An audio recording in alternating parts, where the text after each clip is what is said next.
Good morning, good evening, good afternoon, ladies, gentlemen, boys, girls, whatever place it is you're tuned on to the Life Signatures Radio. I am so grateful that you're doing this. This is a daily show on the subjects of purpose, productivity, and resilience. That's what we get to talk about every working day by God's grace. Right now, we are in the middle of a series. In this series, we're talking about raising spirit-led children. It's been a marathon of a series, and it's continuing to be a marathon, and we have started winding up. We're talking about raising spirit-led children. When I talk about raising spirit-led children, I'm not talking about religion here. I am talking about just that. It's a human thing because we're all spiritual. We're all spirits actually. And if we are not careful, the parenting that we're doing, the education that we're doing in the days that we've been growing up and in the days that we're discipling other people has always been relevant to what we know, the material, not to the spiritual, not to the things that are unseen, things that have not been heard before. We teach people because of what we already know. And the source of our content in teaching them is not themselves and their spirit. It is not even the spirit. It is always the tangible, the known, the experimented, the proven, and the tested, which might be wrong. No wonder when people get out of the teaching mode and so on and so forth, they are not themselves. They are like zombies. They don't know. They don't understand themselves. They don't know what's their power. They don't know what they should do. They don't know what their calling in life is. Why? Because we are not leading spirit-led children, not raising spirit-led children. Today, let us go deeper. So stay tuned.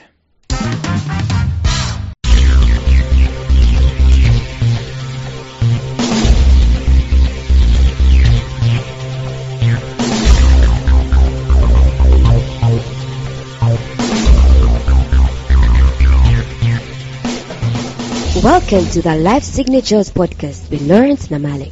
Lawrence is a life coach, author, and keynote speaker who loves to tackle different topics on purpose, productivity, and resilience. His mission in life is to awaken all your boundless possibilities available in you. Life Signatures podcast is dedicated to bring to reality every single person who knows that deep down in their gut, there's got to be more to life than this. And now, here is your host, Lawrence Namale.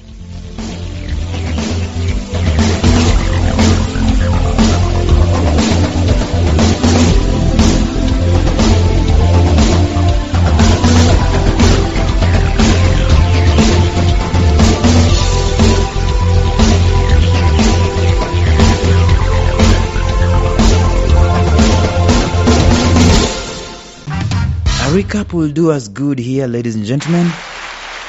Let us do a recap. You know you're not raising a spirit-led child if, number one, you are not teaching them to cherish their inner compass. That one goes without saying. Number two, you know you're not raising a spirit-led child if you do not teach them the importance of self-extraction. Very critical. Number three, you know you're not raising a spirit-led child if you do not nurture and nourish their creative capacities. Number four, you know you're not raising a spirit-led child if you do not teach them the value and the power of personal growth and personal development. And we've been looking at those facets. By the way, I'm just mentioning those, and those ones are actually episodes on their own. You can go back 4-5 episodes back and you can check out, actually more than 4 and 5 episodes, you can check out each and every one of those points that I've just mentioned in the recap.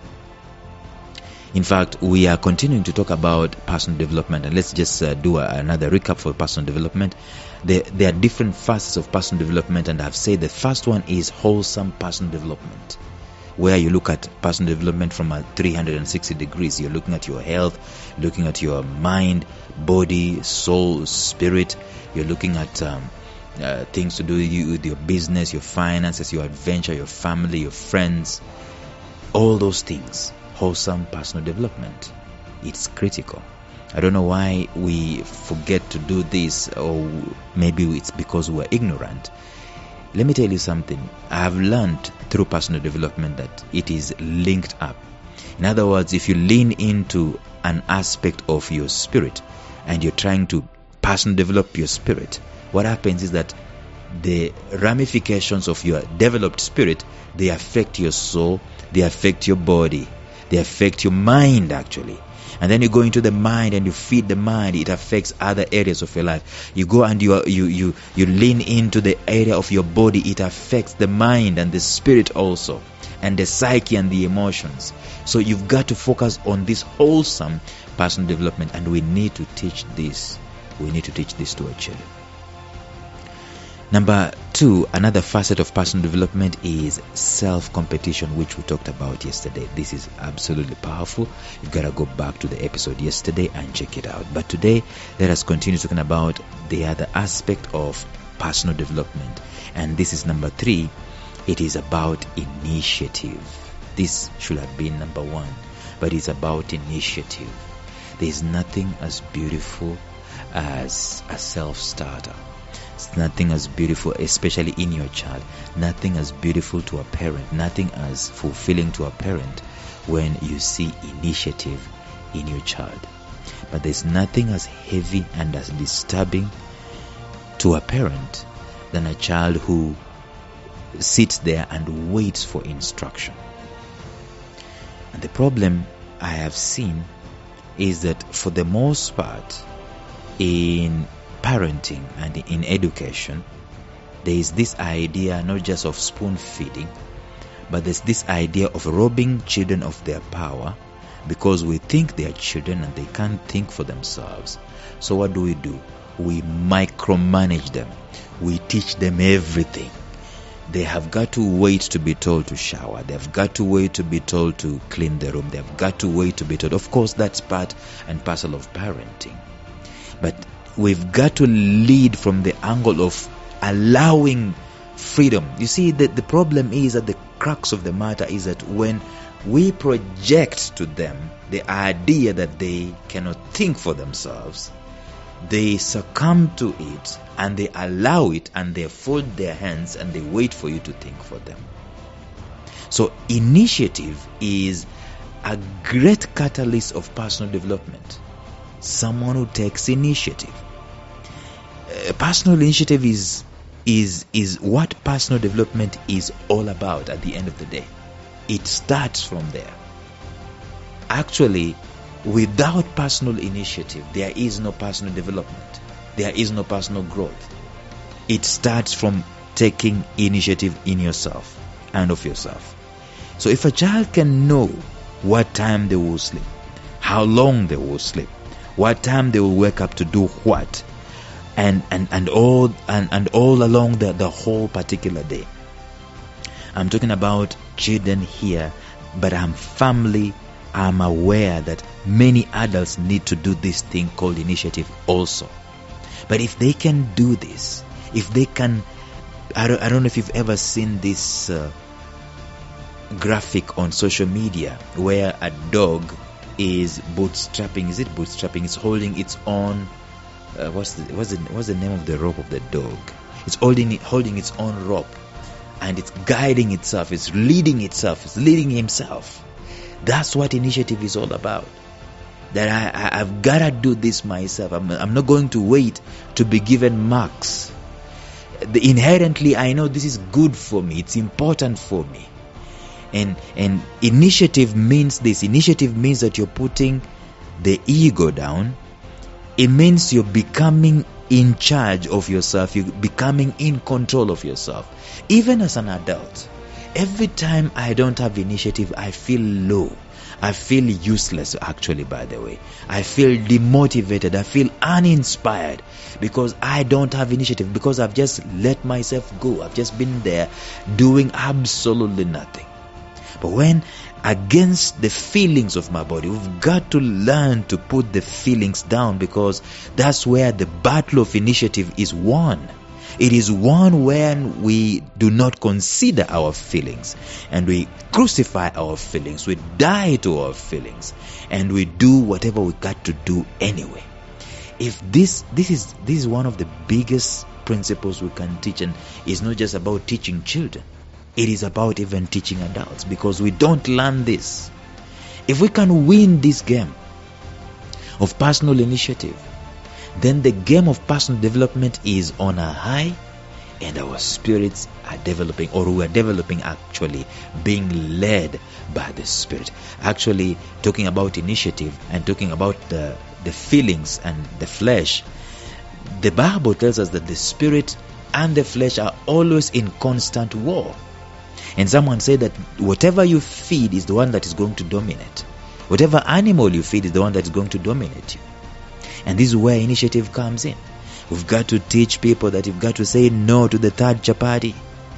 Two chapatis are enough.